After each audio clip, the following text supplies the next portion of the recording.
mga kapatid, tinatrabaho ngayon ng Philippine Sports Commission ang pag-comply sa World Anti-Doping Agency Code.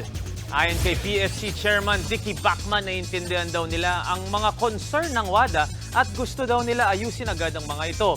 In-acknowledge din nila ang importansya na sumunod sa WADA Code at mga prinsipyo ng fair play to keep the integrity sa sports. Nagkaroon na daw ng ilang meeting ang PSC tungkol sa issue at magsasubmit sila ng mga samples sa WADA na kampante naman sila na makiklear.